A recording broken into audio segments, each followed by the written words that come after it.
नमस्कार, maths by DK Sharma YouTube channel पे आप लोगों का स्वागत है। आज हम लोग सेट नंबर 56 करने वाले हैं यार। और जो लोग भी नए हैं वो टेलीग्राम चैनल को ज्वाइन कर लीजिए। आप लोगों को वहां पे सारा सेट का पीडीएफ भी मिल जाएगा। टेलीग्राम चैनल का नाम है मैथ्स बाय डीके शर्मा।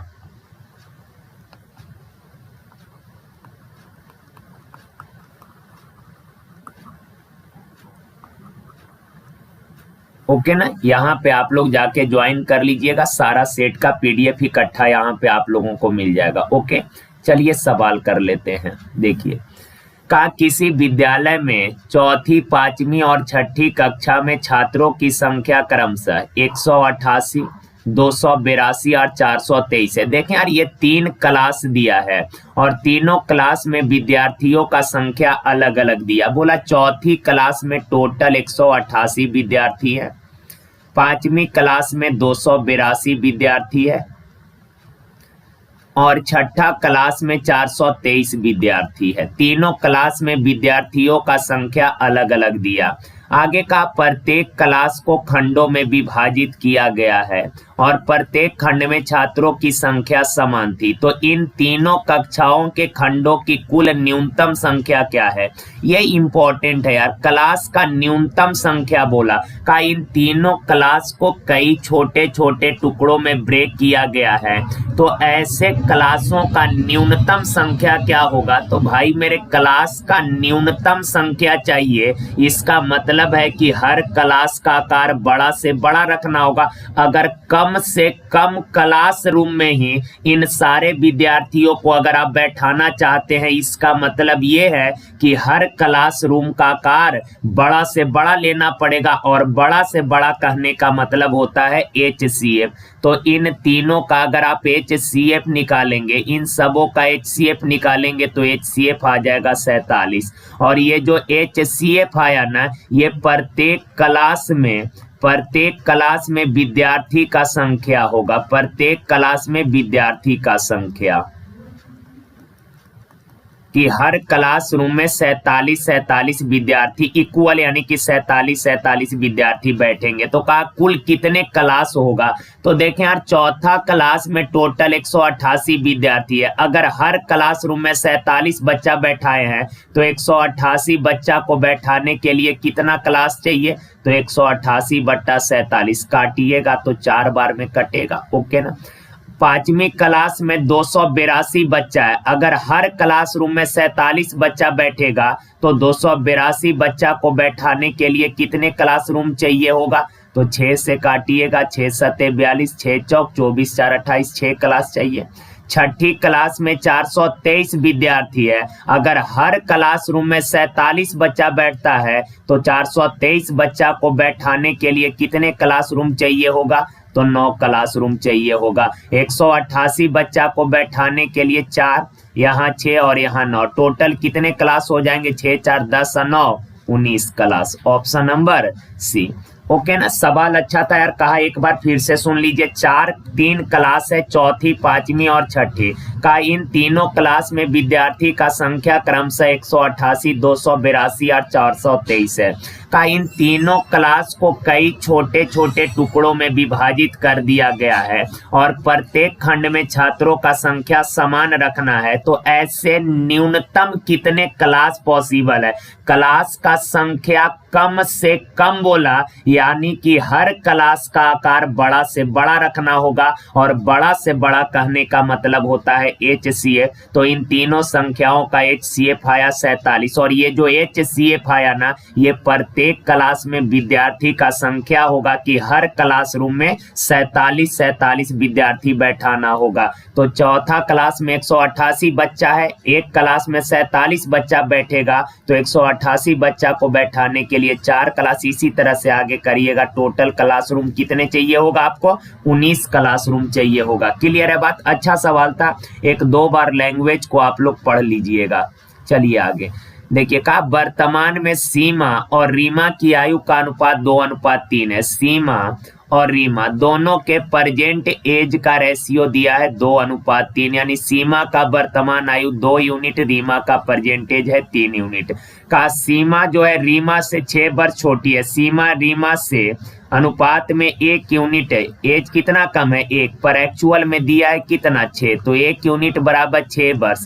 का 6 वर्ष बाद सीमा और रीमा के आयु का अनुपात, देखें यार सीमा का प्रेजेंट एज है 2 यूनिट, 1 बराबर 6 तो 2 बराबर कितना 12।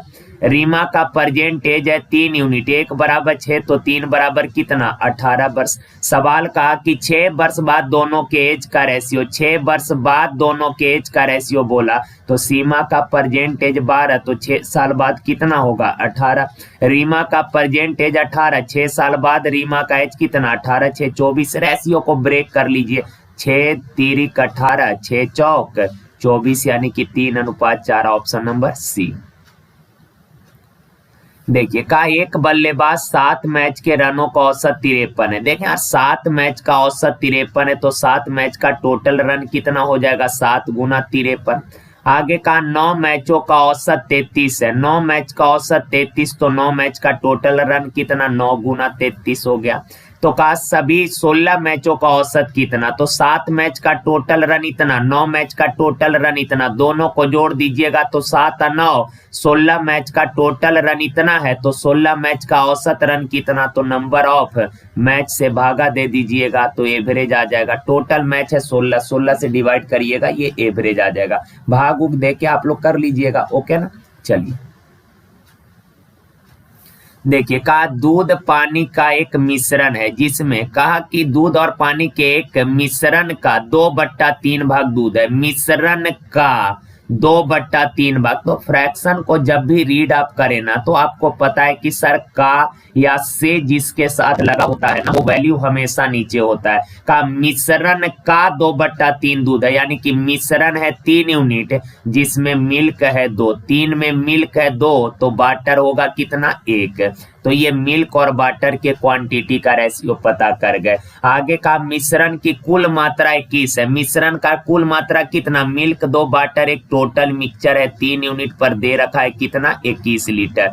3 बराबर 21 तो 1 बराबर कितना 7, 1 बराबर 7 है तो मिल्क हो जाएगा कितना 7 दूना 14 लीटर, और वाटर हो जाएगा कितना 7 एकम 7 लीटर। अब यहाँ के बाद का कहानी क्या है देखिए, का इस मिक्सचर में 4 लीटर पानी और मिला दिया गया। तो यार देखें मिक्सचर में वाटर था 7 लीटर, 4 लीटर वाटर और मिला दिए, तो अब वाटर हो गया कितना 11, वाटर हो गया 11। आप बताना मिल्क कितना, तो आप बोलेंगे सर जी अगर वाटर मिलाए हैं तो वाटर का क्वांटिटी बढ़ जाएगा, लेकिन मिल्क जितना पहले था उतना ही मिल्क आज भी रहेगा। यानी आज मिल्क है 14 लीटर, वाटर हो गया 11 लीटर, तो टोटल मिक्सचर न्यू मिक्सचर बन गया कै लीटर, तो यार कितना है वाटर है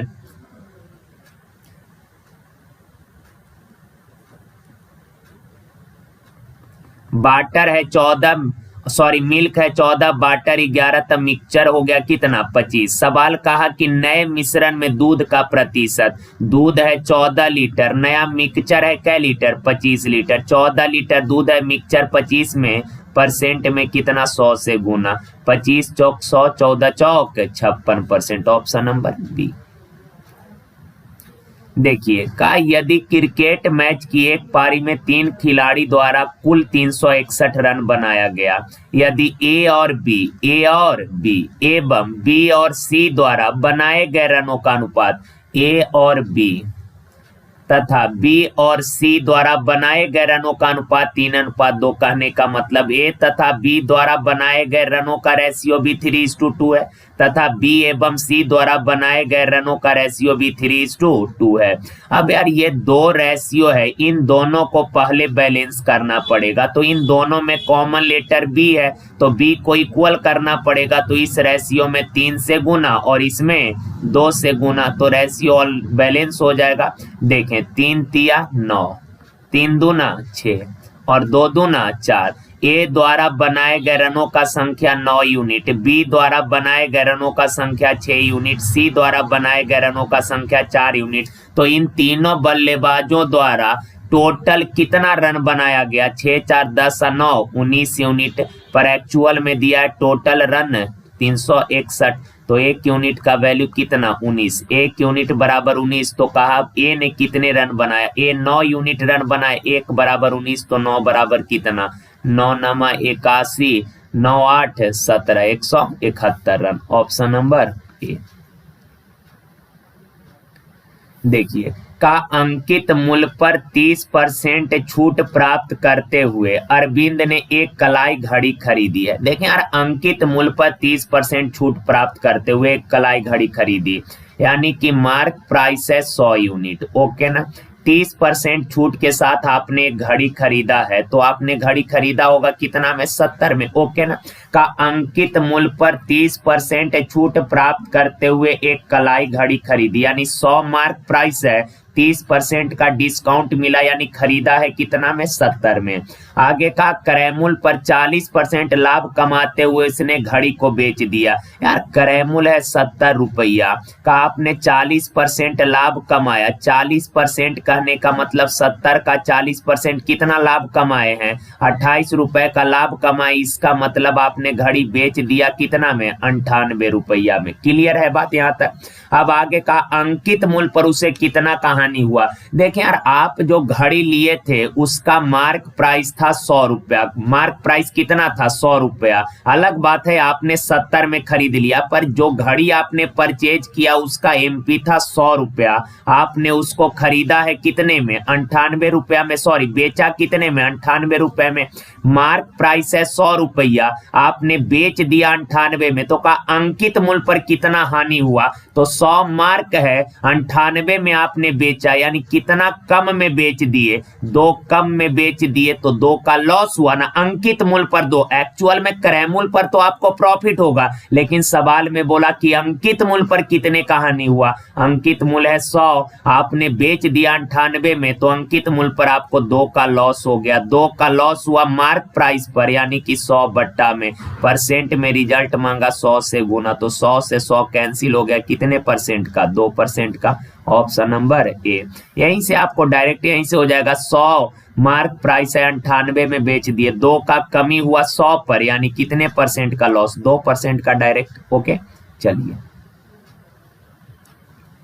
देखिए का ए और बी का संयुक्त रूप से 1650 रुपए का लाभ हुआ। ए और बी दोनों को कंबाइंड रूप से 1650 का प्रॉफिट हुआ। उन्होंने निश्चित किया कि वे उसका इस प्रकार हिस्सा करेंगे कि ए के लाभ का 1/3 भाग, जैसे जैसे बोला लिख लीजिए, का ए के लाभ का 1/3 भाग और बी के लाभ का 2/5 भाग जो है ये बराबर है। ओके ना। अब यार वेरिएबल को एक साइड लाइए, न्यूमेरिकल को एक साइड, क्रॉस मल्टीप्लाई करिएगा, 3 दूना 6, 5 एकम 5, यानी ए का हिस्सा है 6 यूनिट, बी का हिस्सा 5 यूनिट, तो दोनों को मिलाकर टोटल हिस्सा 6 5 11 यूनिट, पर एक्चुअल में टोटल दिया है कितना 1650 रुपया। तो एक यूनिट का वैल्यू कितना 11 एकम 11, 11 पचे 55, यानी एक यूनिट का वैल्यू 150। तो बी का लाभ बताइए, बी का हिस्सा है 5, 1 बराबर 150, तो 5 बराबर 15 पचे 75, यानी 750 रुपया। क्लियर है बात। चलिए आगे।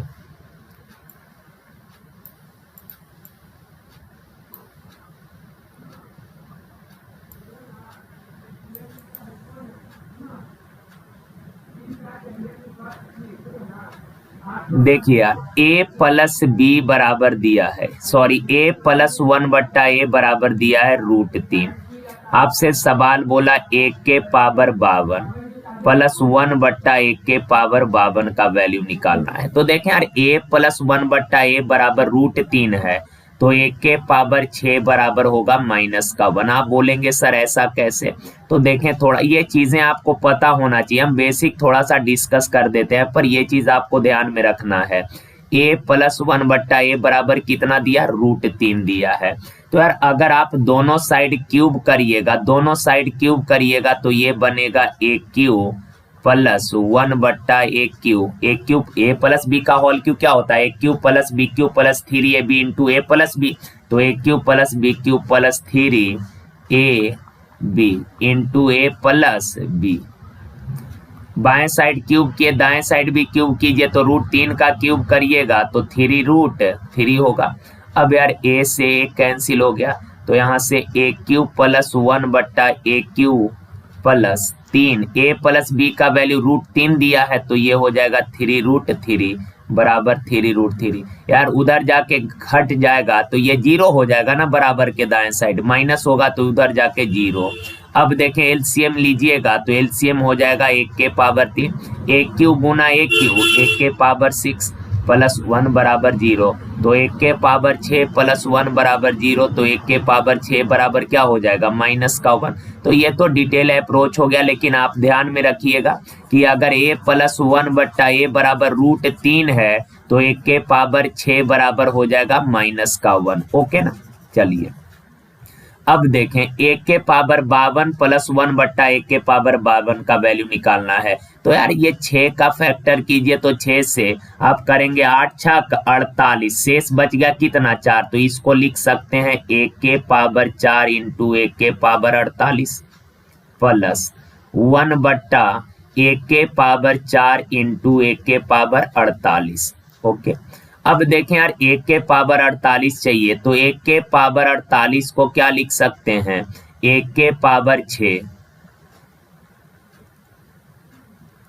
कंप्लीट टू दी पावर 8, तो 1 के पावर 6 का वैल्यू -1, तो -1 के पावर 8 यानी कितना हो जाएगा 1, तो 1 के पावर 48 का वैल्यू 1, तो ये 1 हो जाएगा, ये भी 1 हो जाएगा, तो फाइनल बच जाएगा क्या 1 के पावर 4 प्लस 1/1 के पावर 4, ये बच जाएगा। यानी आपको अब इसका वैल्यू पावर जो बड़ा बड़ा करके दिया था, हमने पावर को ब्रेक करके ले आया 1 के पावर 4 प्लस 1/1 के पावर 4। अब अपना सिंपल सा ये सवाल हो गया कि a प्लस 1/a बराबर √3, तो 1 के पावर 4 प्लस 1/1 के पावर 4 का वैल्यू क्या होगा।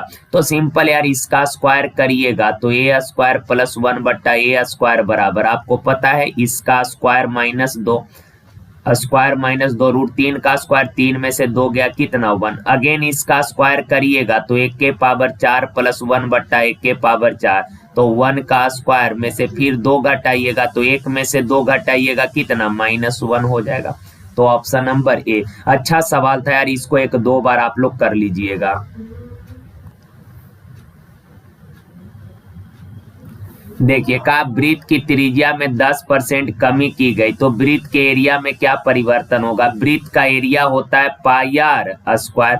अगर परसेंटेज परिवर्तन निकालना है तो कांस्टेंट को कंसीडर नहीं करना है। ओके ना। अब r² को आप लिख सकते हैं r गुना r। यहाँ देखें यार वृत्त के एरिया को 2 वेरिएबल के गुना के रूप में लिखे हैं। अगर दोनों वेरिएबल में अलग अलग परिवर्तन है तो मेन परिवर्तन ये भी फॉर्मूला से निकालते हैं। तो पहला रेडियस में 10% कमी, दूसरा वेरिएबल भी रेडियस है, का रेडियस में 10% कमी हुआ तो ये भी फॉर्मूला से -10 -10 माइनस इंटू माइनस प्लस 10 गुना 10/100। 2 0 से 2 0 कैंसिल।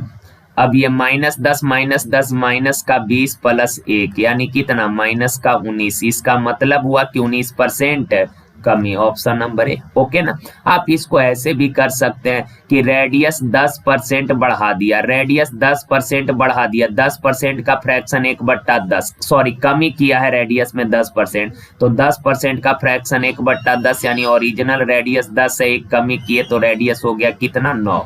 तो एरिया में परिवर्तन बोला तो वृत्त का एरिया क्या होता है πr²। अगर रेशियो निकाल रहे हैं तो पाई तो कट ही जाएगा ना, केवल r² बचेगा, यानी 10 का स्क्वायर 100, 9 का स्क्वायर 81। तो यार पहले एरिया था 100 यूनिट, अब एरिया हो गया 81 यूनिट, यानी एरिया में कितने का कमी हुआ 19 का कमी 100 पर, यानी कि 19%। Option number A. तो जैसे करना चाहे वैसे कर लीजिए, ज्यादा बेहतर तो यही रहेगा। पर इंटीजर के फॉर्म में दिया रहे ना, न्यूमेरिकल अगर इंटीजर के फॉर्म में है तो ये भी फॉर्मूला थोड़ा आसान पड़ेगा।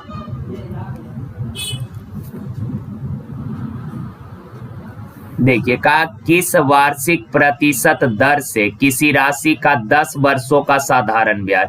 टाइम दिया है 10 साल का। 10 साल का साधारण ब्याज मूलधन का 2/5 है, मूलधन का, यानी कि मूलधन है 5 और साधारण ब्याज दिया है 2। रेट निकालना है, आपको पता है कि सर ब्याज बराबर होता है मूलधन गुना समय गुना दर बटा 100।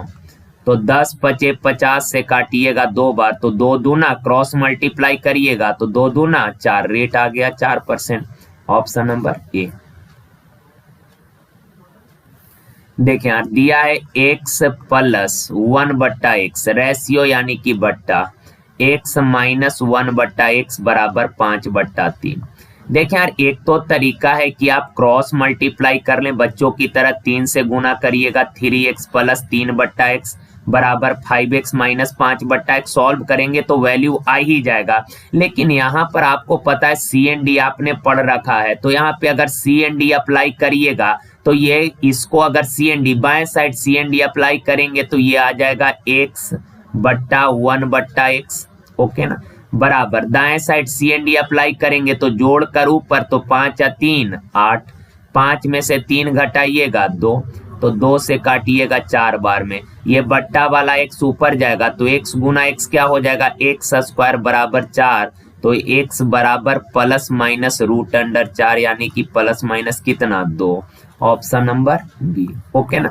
ये चीजें जिन लोगों ने CND नहीं पढ़ रखा उनको समझ में नहीं आएगा, जो लोग पढ़ रखे हैं वो ऐसे कर लीजिए, कैलकुलेशन काफी आसान हो जाएगा। पर जो लोग नहीं पढ़ रखे हैं वो अपना बेसिक करिए, ऐसे 3 से क्रॉस मल्टीप्लाई करिएगा तो 3 गुना x हो जाएगा 3x प्लस 3 गुना 1/x कितना 3/x, ओके, बराबर 5 गुना x 5x माइनस 5/x। अब यार 3x उधर जाके 5x में से घटेगा, 2x बचेगा। अब 5x इधर आके 3x में ऐड हो जाएगा, माइनस है ना, तो बाएं साइड आके प्लस हो जाएगा 5/x। एलसीएम लीजिएगा तो एलसीएम हो जाएगा x, ऊपर में 3x प्लस 5x कितना 8x, बराबर में 2x², क्रॉस करिएगा 2x है तो 8x बराबर 2x²।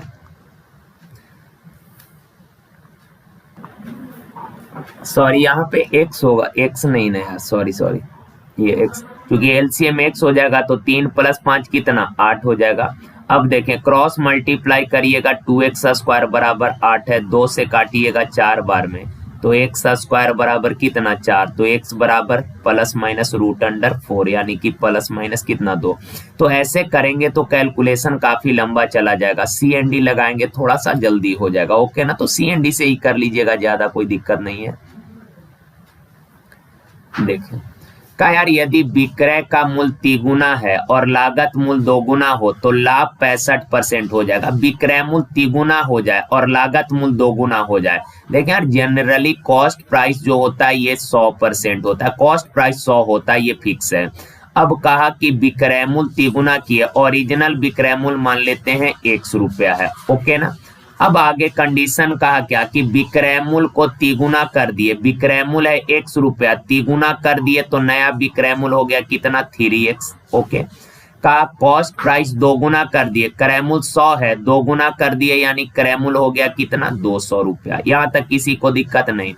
अब कहा कि जैसे ही आपने विक्रय मूल्य को 3 गुना और क्रय मूल्य को 2 गुना किए तो लाभ जो है अब आपको 65% होने लगा। तो आप एक चीज बताइए यार, लाभ कब होता है? लाभ यानी कि विक्रय मूल्य माइनस क्रय मूल्य ना। तो बताइए प्रॉफिट कितने का होगा? तो आप बोलेंगे सर विक्रय मूल्य माइनस क्रय मूल्य इतने का प्रॉफिट हो रहा है, इतने का प्रॉफिट हो रहा है। प्रॉफिट हमेशा किस पर होता है? क्रय मूल्य पर, यानी इतने का लाभ हुआ क्रय मूल्य 200 पर। एक्चुअल में इतने का प्रॉफिट हुआ पर हुआ है कितने का प्रॉफिट? 65%। 65% यानी 65/100। 65/100 कहने का मतलब क्रय मूल्य है 100, प्रॉफिट हुआ है कितने का? 65 का, ओके ना। तो बाएं साइड भी क्रय मूल्य 200 और प्रॉफिट हुआ है कितना? 3x minus 200। यार 100 से 100 कैंसिल कर दीजिएगा तो 3x माइनस 200 बराबर 65 दूना 130। तो 3x बराबर 200 उधर जाके जुटेगा तो 330, x बराबर 110। x का वैल्यू 110 आ गया। x का वैल्यू 110 कहने का मतलब विक्रय मूल्य आ गया 110। विक्रय मूल्य कितना? 110। तो यार क्रय मूल्य खरीदे हैं 100 में, शुरू में ओरिजिनल है खरीदे 100 में, बेचे 110 में, कितने का लाभ हो गया? 10% का लाभ हो गया। Option number D. देखिए का बैंक बचत खाते पर 4% ब्याज की दर से 6 माही में ब्याज देती है। 4% के दर से हर 6 महीने पर ब्याज देती है। तो का वर्ष के अंत में प्रभावी ब्याज दर कितना होगा? वर्ष के अंत में यानी 1 साल के बाद कितने का ब्याज मिलेगा, आपको ये बोला।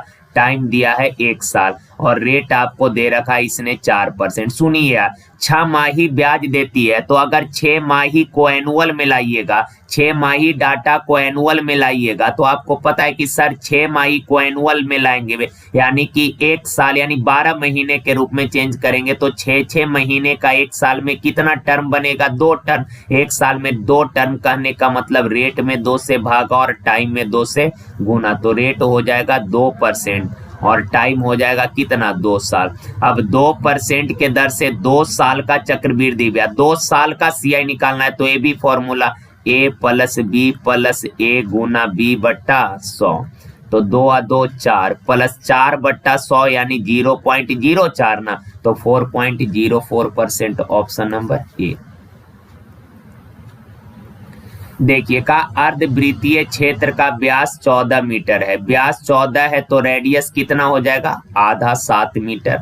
का उस क्षेत्र का परिमाप क्या होगा? देखें यार, अर्धवृत्त का परिमाप होता है पाई आर प्लस 2r। कैसे देख लें, जैसे ये अर्धवृत्त का चाप है, ये कर्व के आकार का जो है ना ये चाप है, तो चाप का लंबाई होता है पाई आर। चूंकि पूरे वृत्त का जो चाप है, चाप कहने का मतलब ये परिधि, पूरे वृत्त का परिधि होता है 2 पाई आर। अगर इसको आधा कर दीजिएगा, जस्ट आधा कर देंगे,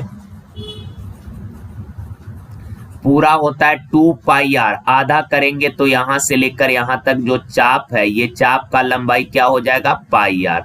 और ये वाला अर्धवृत्त का व्यास है, अर्धवृत्त का व्यास यानी कितना है? ये 2r है। तो अर्धवृत्त का परिमाप क्या होगा? तो पाई आर और प्लस ये कंप्लीट बाउंड्री का लंबाई होता है परिमाप, और ये 2r। ओके ना? तो आपको अर्धवृत्त का परिमाप निकालना है, यानी कि पाई आर प्लस 2r का वैल्यू निकालना है। तो पाई का वैल्यू होता है 22/7 गुना r है 7 प्लस 2 गुना 7। 7 से 7 कैंसिल हो जाएगा, तो 22 प्लस 7 गुना 14 कितना? 36 मीटर। ऑप्शन नंबर सी। देखिए का a plus B plus C बराबर 0, तो A cube plus B cube plus C cube का होल स्क्वायर। तो यार a plus B plus C अगर 0 है तो A cube plus B cube plus C cube बराबर होता है 3abc, और इसका होल स्क्वायर है तो पावर में 2। अब 3 का square 9, a square b square c square, 9a square b square c square. Option number B. देखिए √3 tan थीटा बराबर 1 है, तो आप बताएं यार tan थीटा बराबर क्या हो जाएगा? √3 उधर जाएगा तो 1/√3, और tan कितना डिग्री 1/√3 होता है? तो आप बोलेंगे सर tan 30 डिग्री 1/√3 होता है, यानी कि थीटा कितना है? 30 डिग्री। ओके, अब बोला cos 2 थीटा का वैल्यू क्या होगा? तो cos थीटा है 30 डिग्री, तो 2 थीटा कितना? 30 दूना 60 डिग्री, तो cos 60 डिग्री का वैल्यू 1/2, 1/2। Option A. का गलत कथन को चुने। एक समबाहुभुज की सभी भुजाएं समान होती है। नाम से ही क्लियर है, समबाहुभुज यानी कि वैसा फिगर जिसका सभी भुजा समान हो, समबाहुभुज कहलाता है। तो समबाहुभुज के सभी भुजा की लंबाई समान होती है, ये सही है। का इसके सभी आंतरिक कोण बराबर होते हैं। अगर भुजा बराबर है तो अंतः कोण भी बराबर ही होगा। ओके, का इसके बहिः से कोणों का योग 360 डिग्री, सभी समबाहुभुज के बाह्य कोणों का योग 360 डिग्री होता है, ये भी सही है। का इसके आंतरिक कोणों का योग n-2 इंटू 360, नहीं, समबाहुभुज के सभी अंतः कोणों का योग होता है n-2 इंटू 180 डिग्री। तो ये स्टेटमेंट चौथा जो है ये गलत है। चलिए आगे देखिए कहा एक ठोस बेलनाकार धातु जिसका व्यास 14 सेंटीमीटर और ऊंचाई 15 सेंटीमीटर। देखें यार एक बेलन है जिसका रेडियस दिया है व्यास 14 तो रेडियस हो जाएगा 7 सेंटीमीटर और हाइट दिया है आपको 15 सेंटीमीटर। ओके ना। अब आगे सवाल बोला कि इस बेलनाकार धातु को पिघलाकर ठोस तार बनाया गया। ध्यान रखिएगा यार तार जो होता है ना तार भी बेलन का एग्जाम्पल होता है। अलग बात है इसका मोटाई नगण्य होता है। अगर मोटा तार लीजिएगा तो उसका तो मोटाई होगा ही, लेकिन अगर तार पतला है तो तार का मोटाई तो नगण्य है लेकिन ये भी बेलन का एग्जाम्पल होता है ऐसे।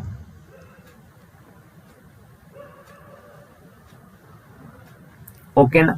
तो कहा कि इस बेलन को पिघलाकर ये जो बेलन है जिसका रेडियस 7 सेंटीमीटर हाइट 15 सेंटीमीटर है का इस बेलन को पिघलाकर तार बनाया गया है।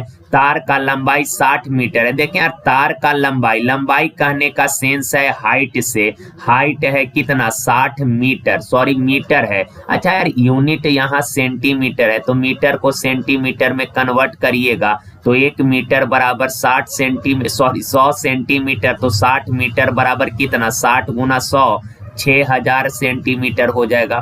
ये हाइट हो गया 6000 सेंटीमीटर। और सवाल का तार का व्यास निकालना है तो तार का रेडियस मान लेते हैं r।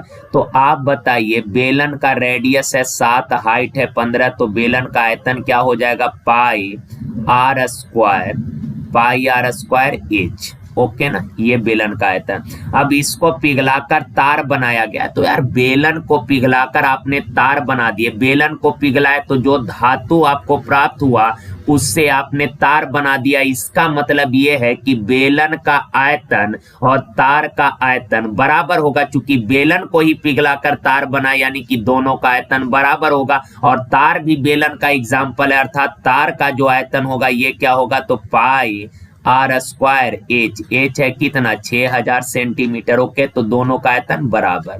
पाई से पाई कैंसिल हो जाएगा 15 से काटिएगा तो 15 चौक 60 यानी कि 400 तो r स्क्वायर बराबर 400 बाएं साइड आ जाएगा तो 49/400 यानी कि रेडियस कितना हो गया दाएं साइड का स्क्वायर हटाइएगा बाएं साइड वर्गमूल तो 7/20 रेडियस आ गया 7/20 सेंटीमीटर। ध्यान रखिएगा यूनिट सब सेंटीमीटर में है तो व्यास क्या हो जाएगा व्यास रेडियस का 2 गुना होता है तो 7/20 गुना 2 10 से गुना करिएगा तो 7/10 सेंटीमीटर। क्लियर है व्यास 7/10 लेकिन ऑप्शन सब मिलीमीटर में है तो आप ध्यान रखिएगा यार 1 सेंटीमीटर बराबर होता है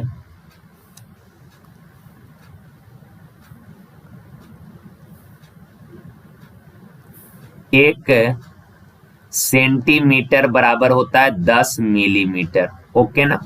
तो यार यहाँ से 7/10 सेंटीमीटर बराबर कितना मिलीमीटर। सेंटीमीटर को मिलीमीटर में कन्वर्ट करिएगा 10 से गुना 10 से 10 कैंसिल हो जाएगा तो ये 7 millimetre option number A. Okay ना। देखें कई बार आपको यूनिट जैसे यहाँ तक बच्चा पहुंच जाता है ऑप्शन से तो लोग मार ही देगा 10 अंदाज पे मार देगा लेकिन जिन लोगों को याद नहीं है यूनिट उनको थोड़ा प्रॉब्लम हो जाता है तो थोड़ा देख लीजिए यार यूनिट हम डिस्कस कर देते हैं 1 मिनट समय लगेगा ज्यादा नहीं। ऐसे चीजें आप लोगों को मैक्सिमम पता ही है बचपन से ही हम लोगों ने याद कर रखा है। Milli centi deci metre deca hecto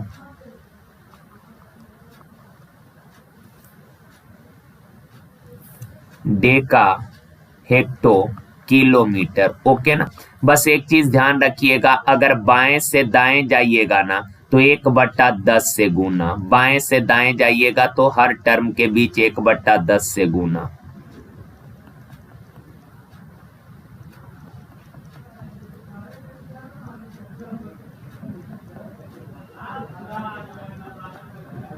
और अगर दाएं से बाएं आइएगा तो 10 से गुना।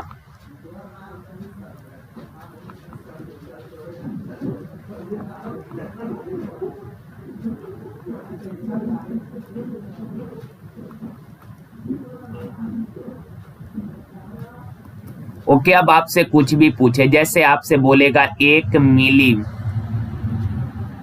मिलीमीटर है ध्यान रखिएगा मिलीमीटर देखिए यार 1 मिलीमीटर बराबर कितना सेंटीमीटर बोल दे तो आप देखेंगे सर मिलीमीटर यहाँ है, सेंटीमीटर यहाँ है, तो 1/10 से गुना करेंगे यानी कि 1/10 सेंटीमीटर। आप बताइए 1 सेंटीमीटर बराबर कितना मीटर होगा, तो सेंटीमीटर यहाँ है, मीटर यहाँ है, यानी कि बाएं से दाएं तो 1/10 1/10 1/10 1/10 कितना 1/100 मीटर हो जाएगा। ओके, कुछ भी बोले आप निकालेंगे, तो बस ये ध्यान रखिएगा millimetre, centimetre, decimetre, metre, deca, hecto, kilometre. तो बाएं से दाएं जाइएगा 1/10 से गुना, दाएं से बाएं आइएगा तो 10 से गुना। उसके अलावा जो भी पूछे, जैसे आपसे बोलेगा कि 1 डेका मीटर बराबर कितना सेंटीमीटर होगा, तो आप देखिए डेका मीटर कहाँ है, तो आप देखेंगे सर जी डेका मीटर यहाँ है, डेका सेंटी निकालना है तो डेका 10 यहाँ आएंगे 10, फिर ये 10, फिर ये 10, 10 10 10 3 बार यानी कितना 1000 सेंटीमीटर। ओके ना, तो ये चीज आप ध्यान में रखिएगा। देखिए का 200 मीटर लंबी रेलगाड़ी जिसकी चाल 60 किलोमीटर बराबर है, एक सिग्नल पोस्ट को पार करने में कितना समय लगी। देखें यार रेलगाड़ी जो है का सिग्नल पोस्ट को पार करेगी। देखें यार रेलगाड़ी खंबा को पार करेगी, तो खंबे को पार करने के लिए रेलगाड़ी को केवल अपनी लंबाई पार करनी होगी, यानी रेलगाड़ी को खंबा को पार करने में लगा समय, समय बराबर होता है दूरी। टोटल कितना डिस्टेंस ट्रेवल करना होगा, तो रेलगाड़ी को अपनी लंबाई बट्टा में चाल है 60 किलोमीटर बराबर, मीटर पर सेकंड में लाइएगा तो 5/18 से गुना। अब इसको सॉल्व कर लीजिएगा, 60 6 से 2 बार में, 5 चौक 20, 6 तिरिक 18, 3 ऊपर चला जाएगा कितना 12 सेकंड। Option number D.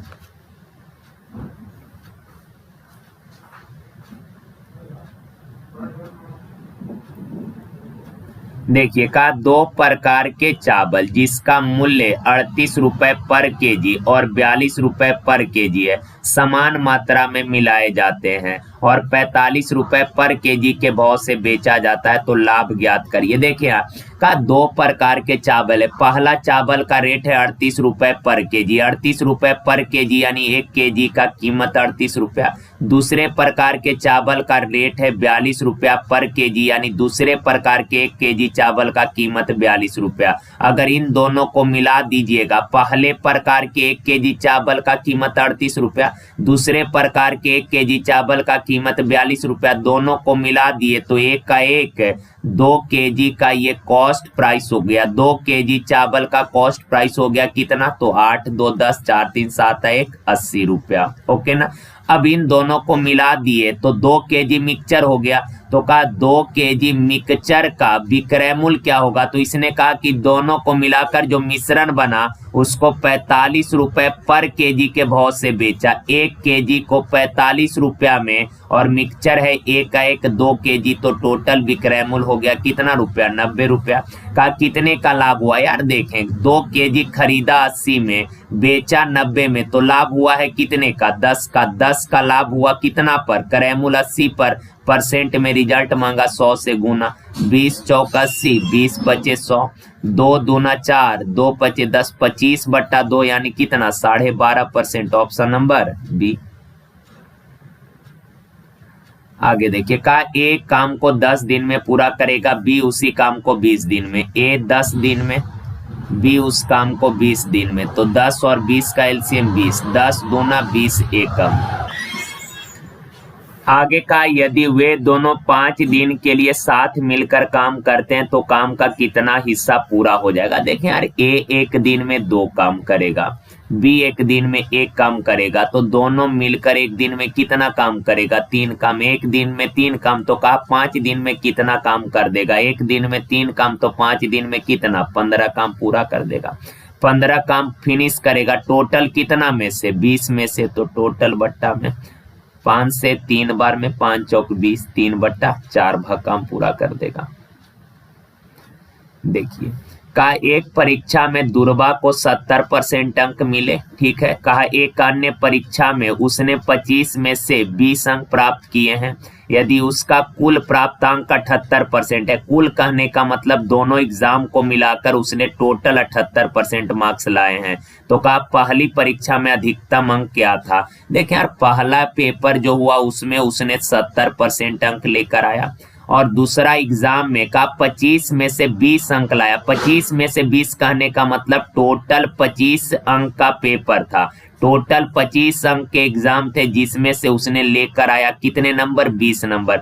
25 में से 20 नंबर लेकर आया, परसेंट में कितना, 100 से गुना, 25 चौक 100 यानी कि 20 चौक 80%। दूसरे एग्जाम में उसने 25 में से कितने अंक के एग्जाम थे, 25 अंक के, जिसमें से उसने लेकर आया 80% अंक, और इन दोनों एग्जाम को मिलाकर उसके टोटल मार्क्स हो गए कितने, 78%। ओके, अब यार देखें इन दोनों का डिफरेंस, यहाँ 80 में से 78 गया 2, 78 में से 70 गया 8, रेशियो को ब्रेक करिएगा, छोटा करिएगा तो 1:4। यानी कि देखें यार कहा सवाल में पहली परीक्षा में अधिकतम अंक, दूसरी परीक्षा में उसने अंक लाए हैं कितने, 4 यूनिट, पर दूसरी परीक्षा था टोटल कितने अंक का, 25 अंक का, तो 4 यूनिट अंक लाया, पर एक्चुअल में टोटल अंक है कितना, 25। एक यूनिट का वैल्यू कितना, 25/4 यानी कि 6.25। एक यूनिट 6.25, तो पहली परीक्षा में कितने अंक लाए हैं, एक यूनिट, और एक का वैल्यू है 6.25 यानी कि 6.25 मार्क्स लेकर आए।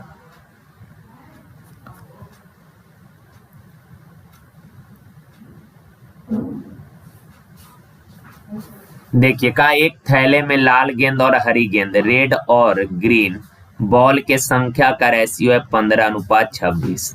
आगे कहा कि 12 हरी गेंद और डाल दी जाती है तो लाल गेंद और हरी गेंद का अनुपात 1:2 हो जाता है। देखिए कहा 12 हरा गेंद डाल दिए, हरा गेंद और डाल दिए हैं, तो यार हरा गेंद अगर डाले हैं तो रेड गेंद के संख्या में तो कोई परिवर्तन नहीं होगा ना यार। अगर ग्रीन बॉल डाले हैं 12 ठो तो ग्रीन वाला का संख्या बढ़ना चाहिए, रेड वाला तो जितना पहले था उतना ही अब भी है। रेड वाला पहले 15 था तो अभी 15 होगा, तो 15 बनाइएगा तो इसमें 15 से गुना, 15 एकम 15 और 15 दूना 30। तो ग्रीन बॉल पहले 26 था अब 30 हो गया, कितना बढ़ गया, 4 यूनिट बढ़ा, पर एक्चुअल में बढ़ा है कितना, 12, तो 1 यूनिट बराबर 3। एक का वैल्यू 3 है, तो थैले में कितनी लाल गेंद है, लाल गेंद तो 15 है ना, पहले भी 15 अभी 15 यानी 15, 1 बराबर 3, तो 15 बराबर 15 तिया 45, ऑप्शन नंबर सी। देखिए 3 के पावर 33 प्लस 3 के पावर 33 प्लस 3 के पावर 33, सेम नंबर को 3 बार ऐड करना है, तो सेम नंबर को 3 बार ऐड करना है तो सिंपल 3 से मल्टीप्लाई करा दीजिए। ओके, 2 के पावर 33 प्लस 2 के पावर 33, 2 बार ऐड करना है तो 2 से गुना। ओके, अब देखें यार यहाँ बेस सेम है, बीच में गुना का साइन है, पावर जुटेगा तो 33 और 1, इसका पावर कुछ नहीं यानी 1 तो है ना, 33 1 कितना, 34 गुना, यहाँ भी बेस सेम है, बीच में गुना का साइन, पावर जुटेगा तो 33 1 34। अब देखें यार दोनों का पावर सेम है, पावर सेम है तो बेस मल्टीप्लाई हो जाएगा, यानी कि 2 तिया 6, अब पावर में कितना, 34, बराबर के दाएं साइड दिया 6 के पावर x। अब यार बराबर के दोनों साइड का बेस सेम है, बेस सेम है तो पावर भी सेम हो जाएगा, यानी x बराबर 34, ऑप्शन नंबर ए।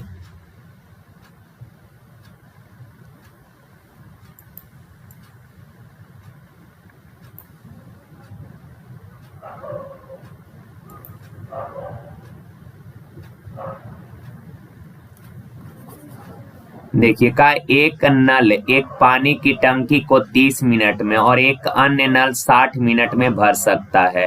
नल ए जो है टंकी को 30 मिनट में भर देगा और बी जो है 60 मिनट में भर देगा। तो 30 और 60 का एलसीएम कितना, 60, 30 दूना 60 एकम। आगे का, यदि दोनों नलों को 5 मिनट के लिए खोल दिया जाए, फिर पहला नल को बंद कर दिया जाए, तो टंकी को भरने में कितना समय लगेगा। देखें यार, दोनों को 5 मिनट के लिए खोले, पहला नल 1 मिनट में 2 यूनिट भरेगा, दूसरा 1 मिनट में 1 यूनिट, तो दोनों मिलकर 1 मिनट में कई यूनिट, 1 मिनट में 3, तो 5 मिनट में कितना भर देगा, 15 यूनिट भर देगा। टोटल 60 यूनिट भरना है, 15 भर दिया तो रिमेनिंग बच गया क्या यूनिट, 45। अब आपने पहला को बंद कर दिया तो इस शेष भाग को कौन भरेगा, दूसरा, और दूसरा 1 यूनिट भरता है 1 मिनट में, 1 मिनट में 1 यूनिट, तो 45 यूनिट भरने में कितना समय लगेगा, दूसरा के एफिशिएंसी से डिवाइड करिए तो 45 मिनट समय लगेगा। Option number D. देखिए का, शांत जल में एक व्यक्ति की चाल 4.5 किलोमीटर पर आवर है। वह जितने समय में धारा के दिशा में कुछ दूरी तय करता है, उतनी ही दूरी धारा के विपरीत दिशा में, प्रतिकूल यानी विपरीत होता है, विपरीत दिशा में दोगुने समय में तय करता है। सुनिए, कहा कि जितना समय में धारा के दिशा में जो डिस्टेंस ट्रेवल करता है, कहा धारा के दिशा में तय करने में लगा समय जो है, का धारा के विपरीत तय करने में लगे समय का 2 गुना है। ओके ना, धारा के विपरीत दिशा में कोई दूरी जितने समय में तय करेगा, का उसी दूरी को धारा के विपरीत दिशा में 2 गुने समय में तय करता है। तो धारा का चाल, देखें यार, बोट का चाल दिया है 4.5 यानी कि 9/2 किलोमीटर पर आवर, और वाटर का चाल मान लेते हैं W किलोमीटर पर आवर। तो यार आप बताएं, धारा के दिशा में जाइएगा तो चाल क्या होगा, तो आप बोलेंगे सर धारा के दिशा में चाल बढ़ता है, यानी कि बोट प्लस वाटर, धारा के दिशा में 9 का चाल है इतना। ओके, धारा के विपरीत चाल क्या होगा, तो धारा के विपरीत दिशा में चाल घटता है, यानी कि चाल होगा कितना, तो बोट माइनस वाटर। और इसने साफ शब्दों में लिखा है कि धारा के दिशा में किसी दूरी को तय करने में जितना टाइम लगा है, का धारा के विपरीत उसी दूरी को तय करने में 2 गुना समय। कहने का मतलब ये हुआ कि धारा के दिशा में कोई दूरी अगर 1 घंटा में तय किया, तो धारा के विपरीत उसी दूरी को 2 गुना टाइम यानी 2 घंटा में तय किया। धारा के दिशा में किसी दूरी को अगर 2 घंटा में तय किया, तो धारा के विपरीत दिशा में उसी दूरी को 2 गुना यानी कि 4 घंटे में तय किया। थीम पकड़ लिए ना सवाल का धारा के दिशा में किसी निश्चित दूरी को तय करने में जितना समय लगा है, उससे 2 गुना समय लगा धारा के विपरीत दिशा में उस दूरी को तय करने में। तो मान लेते हैं यार कि धारा के दिशा में कोई दूरी t घंटे में तय किया है, तो t घंटे में तय की गई दूरी बराबर 4 गुना समय। अब धारा के विपरीत दिशा में उसी दूरी को तय करने में 2 गुना समय यानी कि 2t समय लगा है, तो धारा के विपरीत दिशा में तय की गई दूरी कितना, 4 गुना समय। और ये दोनों दूरी कहा है, बराबर है। ओके, क्लियर हो गया। अब बस कैलकुलेशन है, t से t कैंसिल हो जाएगा, तो ये 9/2 प्लस W बराबर 2 से गुना करिएगा तो 2 से 2 कैंसिल हो जाएगा, 9 माइनस 2W। 2W इधर आके जुट जाएगा तो हो जाएगा कितना, 3W। 9 माइनस 9/2, 9 दूना 18 में से 9 जाएगा कितना, 9/2। 3 से काटिएगा तो 3 तिया 9, 3/2 यानी कि वाटर का चाल आ गया 1.5 किलोमीटर पर आवर।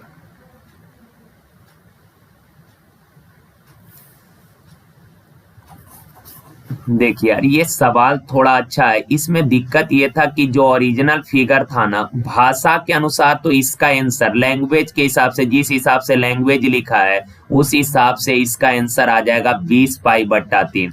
लेकिन जो फिगर था ना, यहाँ पे फिगर गलत है, हम बनाते हैं। फिगर में ये वाला ऐसे एरो लगाया हुआ था, ये वाला निकालना था, तो इसके हिसाब से अगर ये निकालेंगे लेंथ तो ये आएगा 10π/3, पर हम लोग भाषा के हिसाब से निकाल लेते हैं, फिगर को फिर से बना लेते हैं। देखिए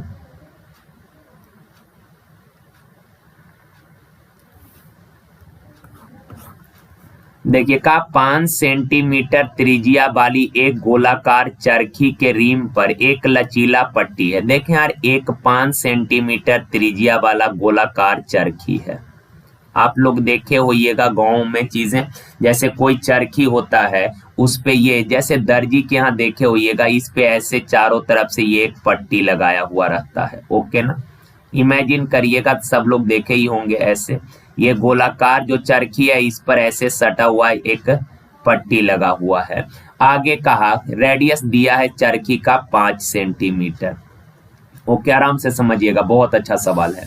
आगे कहा पट्टी पर अंकित एक बिंदु को, चारों तरफ जो पट्टी लगाएगा इस पट्टी पर अंकित कोई बिंदु को ओ से दूर खींची जाती है। ओ से यानी कि वृत्त के केंद्र से दूर खींची जाती है। चरखी यहां से जैसे पट्टी लगा है, पकड़ के अगर इस पट्टी को ऐसे खींचिएगा, पट्टी को ऐसे खींचिएगा तो ऐसे फैल जाएगा इस तरह से।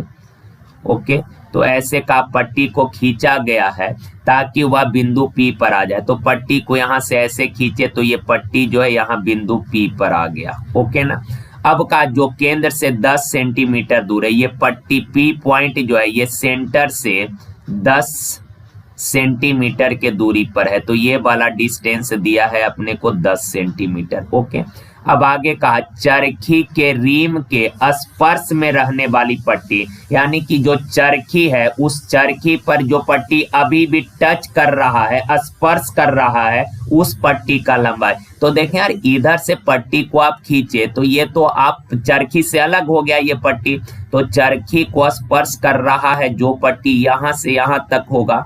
ओके ना, ये वाला सवाल एक्चुअल में ये है, पर फिगर जो सवाल आया था मेरे पास उसमें ये फिगर ऐसे लगा हुआ था, तो फिगर गलत था। अब इसको सुधार कर लीजिए, एक्चुअल में ये फिगर बनेगा। तो इसका लंबाई निकालना है। कहा कि चरखी पर जो पट्टी अभी भी चरखी को स्पर्श कर रहा है, यानी ये तो आप इधर से खींचे पट्टी को तो ये फैल गया, तो चरखी को अभी भी ये वाला स्पर्श कर रहा है, तो इसका लेंथ निकालना है। तो सुने यार, देखें, केंद्र से स्पर्श बिंदु को मिलाइएगा तो यहाँ पर ये 90 डिग्री का कोण बनेगा। सिमिलरली केंद्र से स्पर्श बिंदु को इधर मिलाइएगा तो ये 90 डिग्री का कोण बनेगा। और ये एंगल दिया था आपको थीटा, और ये एंगल भी थीटा। ओके ना, और ऐसे भी एक ये सर्कल का रूल होता है क्या कि बाह्य बिंदु से ये फिगर ऐसा है, बाह्य बिंदु से केंद्र बिंदु को मिलाने वाली जो रेखा होता है, बाह्य बिंदु से केंद्र बिंदु को मिलाने वाली रेखा दोनों एंगल को बराबर भागों में विभाजित करता है। पर यहाँ पे इसका जरूरत नहीं है, सिंपल ये सवाल हो गया, इधर लेंथ निकालना है। सुनिए गौर से जरा, अच्छा सवाल है यार। आप बताएं, ये केंद्र से परिधि को मिलाए तो ये क्या है, रेडियस 5। ओके ना, अब अपने को ये वाला लेंथ निकालना है। तो आपको पता है कि सर कोई सेक्टर है, सपोज ये सेक्टर है, इस सेक्टर के ये चाप का लंबाई निकालना है। तो चाप का लंबाई होता है, चाप का लंबाई थीटा बट्टा 360 गुना 2 पाई आर। तो यहाँ पे आपको एंगल निकालना पड़ेगा। तो एंगल कैसे निकालेंगे समझिए। देखें, ये जो त्रिभुज है ये राइट एंगल ट्रायंगल है। ये क्या है, राइट एंगल ट्रायंगल है। राइट एंगल में ये वाला 10 दिया, ये वाला 5 दिया है। ये एंगल हम निकालना चाहते हैं, ये वाला एंगल कितना ये जानना चाहते हैं। तो यार आप बताएं, 90 के सामने कर्ण मालूम है, ये आधार मालूम है, कर्ण मालूम, आधार मालूम। तो एच और बी का रिलेशन कौन देता है, आप बोलेंगे सर कॉस देता है, यानी कि कॉस थीटा बराबर बी बट्टा एच। तो बी है बेस कितना 5 और एच कर्ण कितना 10, काटिएगा तो 1/2। तो यार कॉस कितना डिग्री 1/2 होगा, तो आप बोलेंगे सर कॉस 60 डिग्री 1/2 होता है। तो ये एंगल 60 हो गया। तो ये वाला एंगल भी कितना डिग्री हो जाएगा, 60। ये 60, ये 60। तो आप बताएं, वृत्त के केंद्र पर टोटल 360 डिग्री का कोण बनता है। तो ये टोटल 360 डिग्री है, अंदर 120, तो ये बाहर वाला कितना हो जाएगा 240। यानी कि ये जो सेक्टर बन गया ना यहाँ से यहाँ तक, अब इसके चाप का लंबाई निकालना है। तो ये चाप जो है, ये चाप केंद्र पर कितने डिग्री का कोण बना रहा है, 240 डिग्री का। तो 240 डिग्री वाले चाप का लंबाई क्या होगा, तो थीटा बट्टा 360 गुना 2 पाई आर। रेडियस है कितना 5। ओके, अब काटिएगा तो 12 दूना 24, 12 तिया 36, 2 दूना 4, 4 पचे 20 पाई बट्टा में 3। यानी 20 पाई बट्टा 3, ऑप्शन नंबर ए। तो फिगर को आप लोग सुधार लीजिएगा, ओके ना। चल, इस सवाल को 1-2 बार देख लीजिएगा, बहुत अच्छा सवाल है यार। करना कुछ नहीं है, एक बार फिर से समझ लीजिए, समझ ही लिए होइएगा, दोबारा से देख लीजिएगा, फिर सवाल पीछे करके देखें। कहा यार कि 5 प्राकृत संख्याओं का औसत m है, यदि अगले 3 प्राकृत संख्याओं को शामिल किया जाए तो नया औसत m से कितना अधिक हो जाएगा। थोड़ा सा कॉन्सेप्ट समझिए। जैसे प्राकृत कहने का मतलब गिनती का जितना भी संख्या है सब नेचुरल नंबर है। तो जैसे देखें यार 3, 4, 5, ये 3 लगातार प्राकृत संख्या है, और अगर ये लगातार है, हम आपसे बोले इन तीनों का एवरेज क्या होगा, तो आप बोलेंगे सर लगातार संख्या का एवरेज होता है मिडिल टर्म यानी बीच वाला, तो इसका एवरेज होगा 4। हम बोले आगे का एक और संख्या शामिल कर लीजिए, आगे का एक और संख्या शामिल कर लीजिए, अब बताइए इसका एवरेज क्या होगा। तो आप बोलेंगे सर अभी भी ये गैप सेम है, तो इसका एवरेज होगा मिडिल टर्म। मिडिल में 2 नंबर आ गया तो दोनों को जोड़कर 2 से भागा, 4 और 5 9 बट्टा 2 कितना 4.5।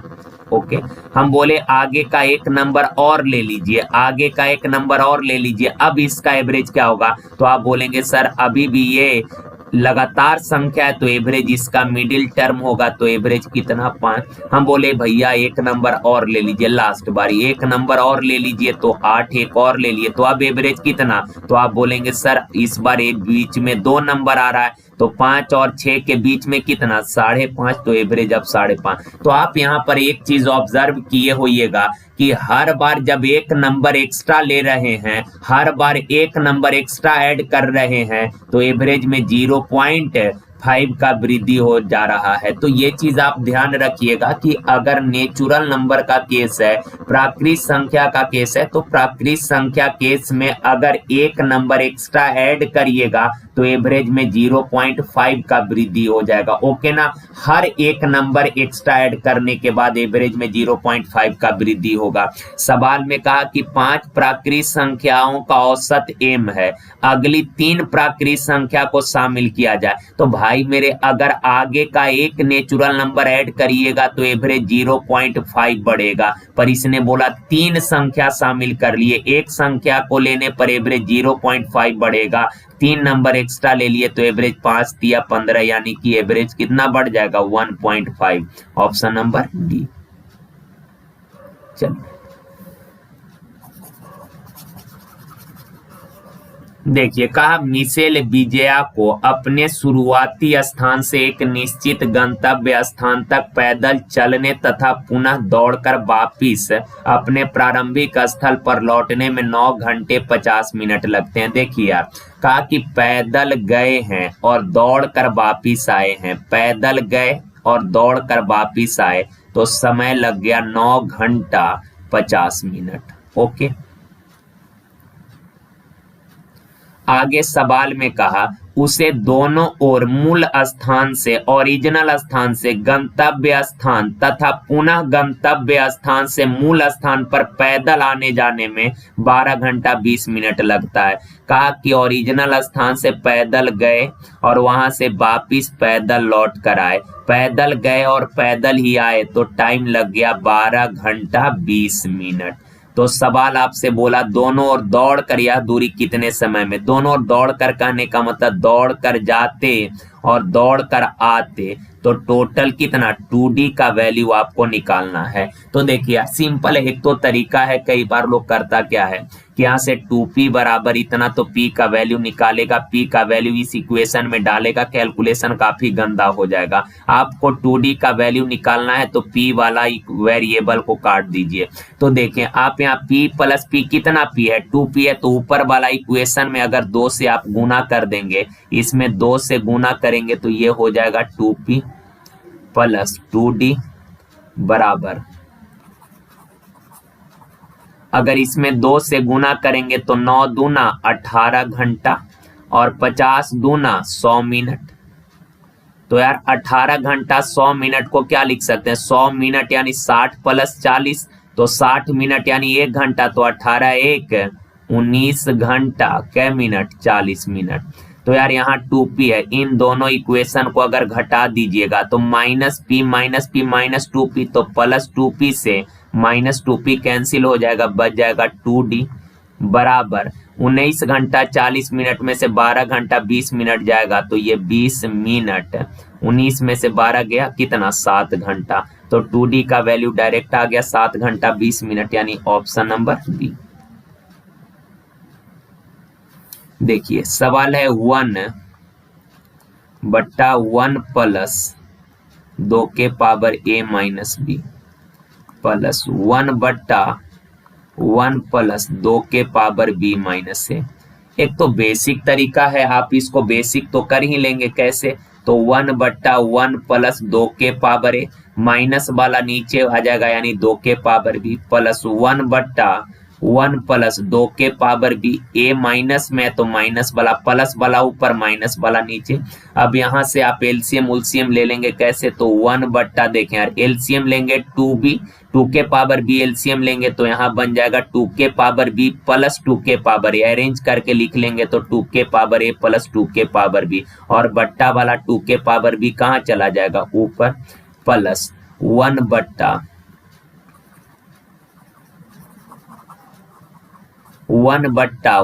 प्लस एलसीएम हो जाएगा 2 के पावर ए, एलसीएम लेंगे तो यहाँ हो जाएगा 2 के पावर ए प्लस 2 के पावर बी, और बट्टा वाला 2 के पावर ए कहाँ चला जाएगा ऊपर। अब नीचे 2 के पावर ए प्लस 2 के पावर बी दोनों जगह है, तो एलसीएम 2 के पावर ए प्लस 2 के पावर बी, और ऊपर में हो जाएगा 2 के पावर बी प्लस 2 के पावर ए, कट जाएगा वैल्यू कितना हुआ। ये तो बेसिक तरीका हो गया, पर ऐसे करने पर कई बार आपको टाइम काफी ज्यादा लग जाएगा। आप देखें इसको करिए क्या, वैल्यू पुटिंग से कर लें, थोड़ा जल्दी हो जाएगा, आसान हो जाएगा। सवाल है 1/1 प्लस 2 के power a minus b plus 1/1 plus 2 के पावर b माइनस ए।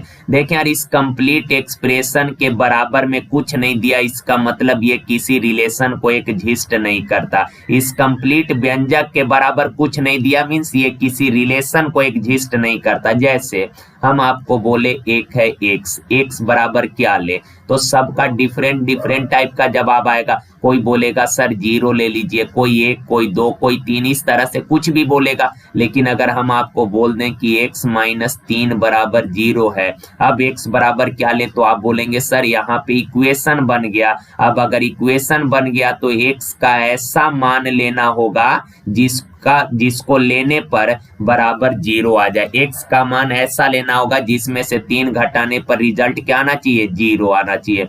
तो यहाँ पर x का केवल एक ही वैल्यू पॉसिबल है 3, लेकिन यहाँ पर ओनली x लिख दें तो यहाँ x के बराबर कुछ नहीं दिया, यानी ये किसी रिलेशन को एग्जिस्ट नहीं कर रहा। तो आपका जो मर्जी वो ले सकते हैं, x बराबर कोई 0 लेगा, कोई 1, कोई 2, इस तरह से कुछ भी ले सकते हैं, वही चीज यहाँ है। इस कंप्लीट व्यंजक के बराबर कुछ नहीं दिया, यानी ये किसी रिलेशन को एग्जिस्ट नहीं करेगा। तो यहाँ वेरिएबल के जगह जो दिल करे वो लीजिए, अपने सुविधा अनुसार जो मर्जी वो ले लीजिए। तो देखें यार, a बराबर ले लेते हैं 0 और b बराबर 1 ले लेते हैं। a बराबर 1, b बराबर 0, कुछ भी लीजिए कोई फर्क नहीं पड़ता। तो 1/1 प्लस 2 के पावर, देखिए a का वैल्यू 0 है तो 0 में से 1 घटाइएगा तो माइनस का 1 आ जाएगा, प्लस 1/1 प्लस 2 के पावर b 1 है तो 1 में से 0 गया कितना, 1 आ जाएगा। क्लियर बात। तो यहाँ देखें 1/1 प्लस 2 के पावर माइनस 1 यानी कि 1/2 प्लस 1/a का 2 कितना, 3। अब यार देखिए एलसीएम हो जाएगा 2 एकम 2 1 3/2, ये 3/2 तो बट्टा वाला 2 कहाँ चला जाएगा, ऊपर चला जाएगा। तो ये हो गया एलसीएम 3 2 1 3/3 यानी कितना, 1, ऑप्शन नंबर। तो जैसे अच्छा लगे आप लोग वैसे कर लीजिएगा, ओके ना। तो चलिए यार आज के लिए यहीं तक, धन्यवाद, थैंक यू, धन्यवाद।